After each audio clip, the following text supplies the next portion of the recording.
Sí, bueno, pues en el caso del agua es una decisión soberana, es una decisión de los gobiernos de los estados y tienen en casi todos los casos el aval de los congresos locales. Entonces nosotros no podemos intervenir, solo que corresponda a manantiales o aguas federales que tienen que ver con la administración de la Comisión Nacional del Agua, lo que decías de Conagua, pero la distribución del agua en los estados, incluso en municipios, depende de las autoridades locales.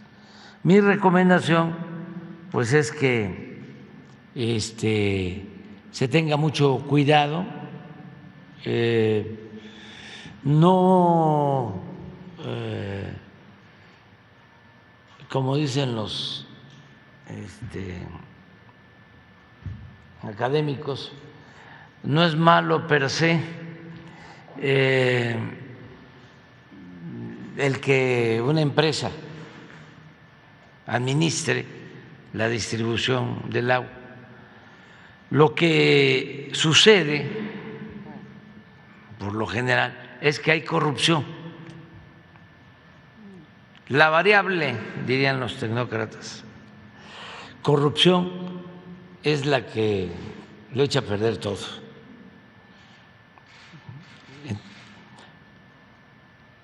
Si hay corrupción, funciona mal el servicio público,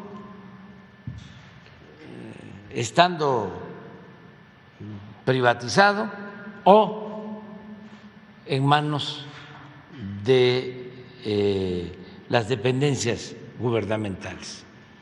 Lo que hay que evitar es la corrupción. Hay muchas denuncias en el país por la privatización del agua, por los cobros indebidos, por la mala calidad del agua, porque fueron concesiones que se hicieron para hacer chanchullo, para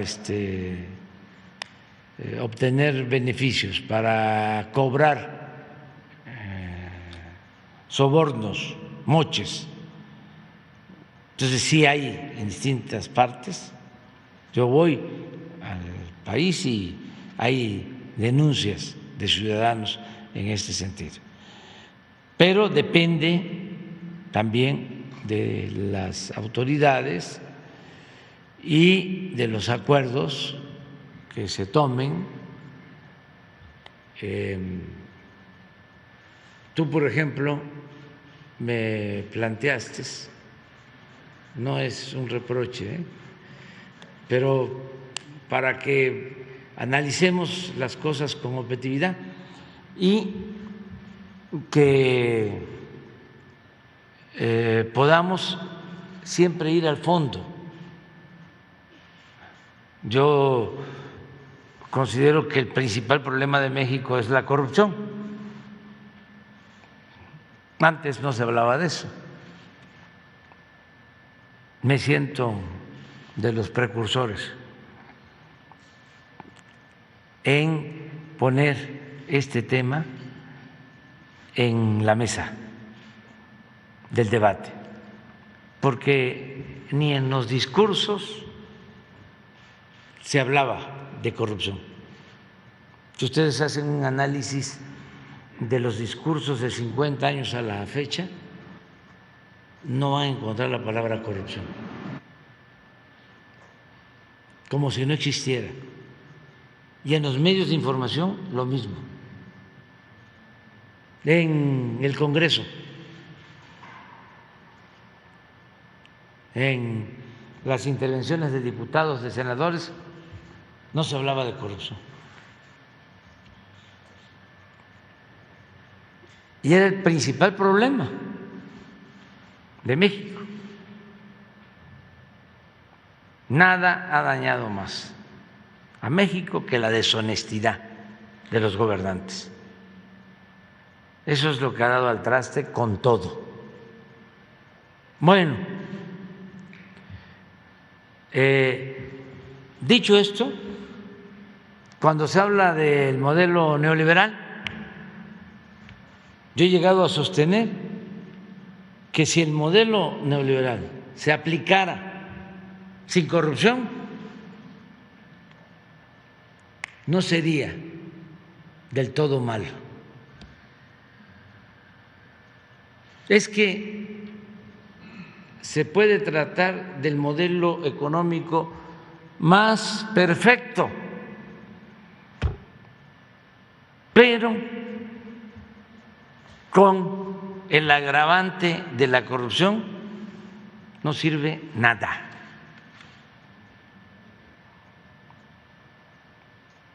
Entonces, el fondo es ese,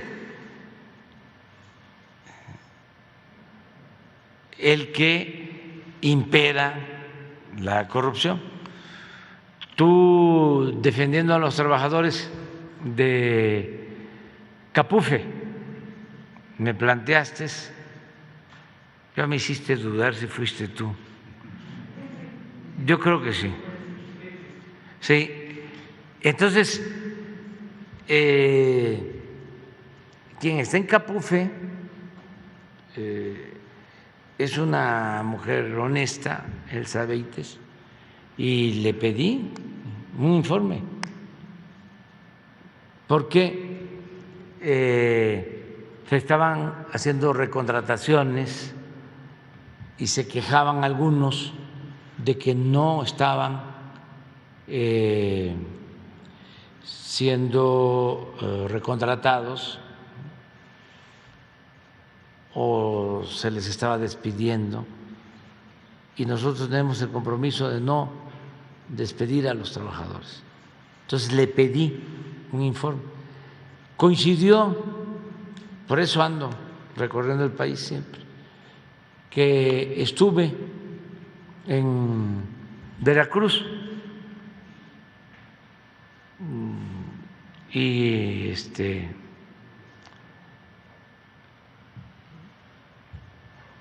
me vine por carretera de Veracruz a la Ciudad de México, y en 2 casetas de Capufe, en Cuitláhuac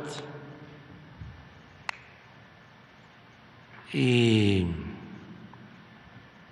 creo que en Córdoba, los trabajadores me protestaron por esto que se planteó aquí. O sea, que era una demanda, pues, de los trabajadores. Esa es una demanda de los trabajadores. En Fortín, fue la otra caseta. Y bien, en su derecho, ¿no?, de pedir justicia. Y volví a pedirle el informe a Elsa Beites. Y la verdad es que me convenció de que había corrupción en las casetas. No en todas. Me presentó pruebas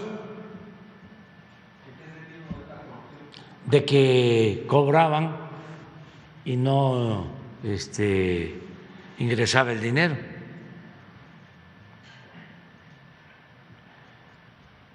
Y me demostró de que a partir de los cambios aumentó considerablemente el ingreso de Capufe. Entonces, eso no tiene que ver nada con los derechos de los trabajadores, que deben de protegerse, y no puede tratarse así a todos los trabajadores. Al contrario, siempre he dicho que la mayor riqueza de México es la honestidad de su pueblo. Pero la corrupción, en algunos casos, sí afecta. Sí, es,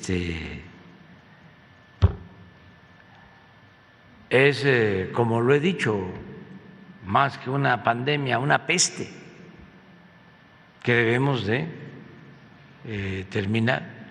Entonces, esto es una reflexión a partir de lo que sostiene sobre el agua. Entonces, que la gente denuncie si hay corrupción, si cobran muy cara el agua, si el agua está sucia, si ya se sabe de que son empresas que han quedado mal en otros estados, pues entonces sí,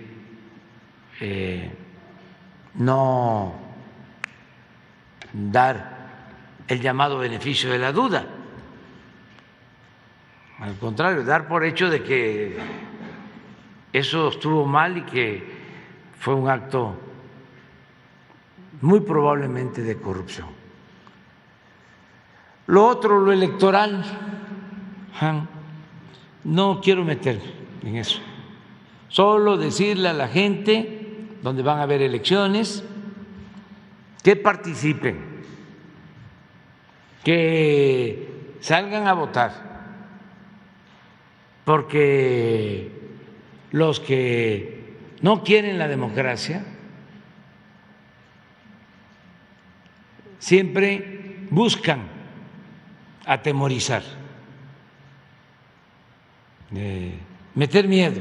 Eso lo hemos padecido durante mucho tiempo, para que la gente no salga. Y con los votos de las clientelas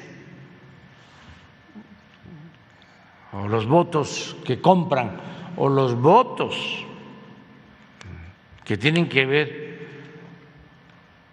con la delincuencia o que consiguen con la delincuencia, con esos votos les alcanza para triunfar. No es lo mismo que vote el 40% de los ciudadanos a que vote el 70%. Cuando pasa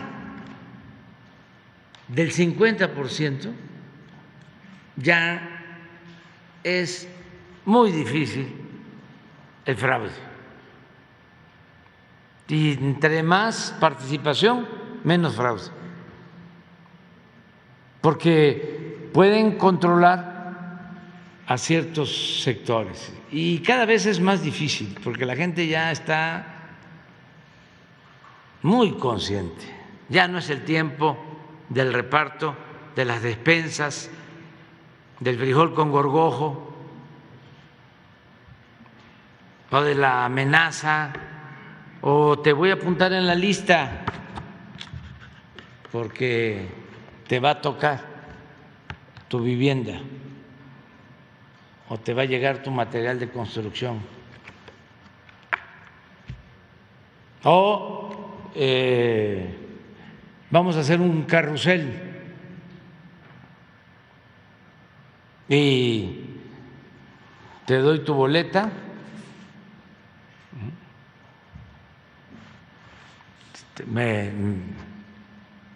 vas allá y la pones, ya está marcada, la metes a la urna y me traes la que te dan en blanco y te pago 1,000 pesos, 2,000 pesos. Había cosas increíbles donde en los pueblos más pobres mataban una res que había carne el día de la elección. Me acuerdo en Yucatán que había una elección y un gobernador compró, no sé si uno o varios contenedores de bicicletas de Asia, de China, antes de la elección, y a repartir bicicletas, porque necesitaban los votos. Entonces, eso lo recuerdo por los jóvenes. No tiene mucho tiempo, ¿eh? No estoy hablando del siglo pasado. Entonces, ya eso, ya la gente no lo permite, no lo tolera, y tampoco el miedo, las amenazas. Y siempre digo que la libertad no se implora, la libertad se conquista. Si nos atemorizan,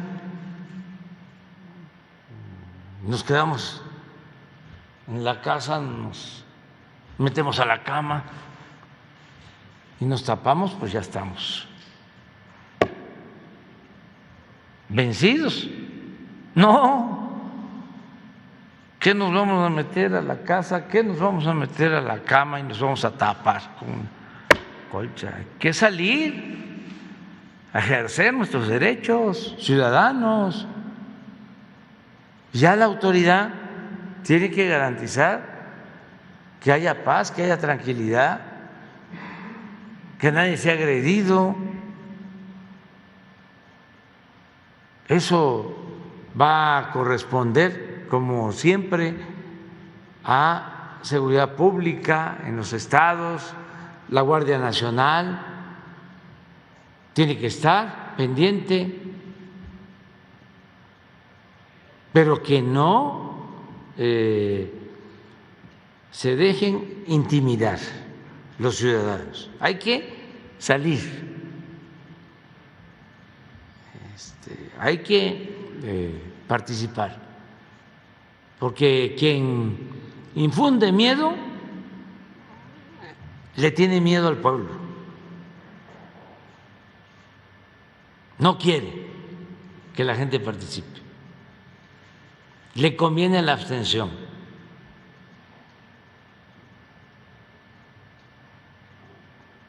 No sé si deba decir esto y no me vayan a multar los del INE, pero pues no estoy pidiendo el voto a favor de nadie, sino nada más que participemos, porque es muy importante la democracia. Hablaba yo de la importancia de acabar con la corrupción, pues es lo mismo. Entre más democracia se tiene, menos corrupción. Porque cuando hay democracia hay competencia. Nadie en ningún nivel de la escala se siente absoluto, todopoderoso, porque es el pueblo el que decide. Y el arma más importante del pueblo en una democracia, en el caso de México, es la credencial del elector. Entonces, hay que participar. Eso es lo que puedo comentar.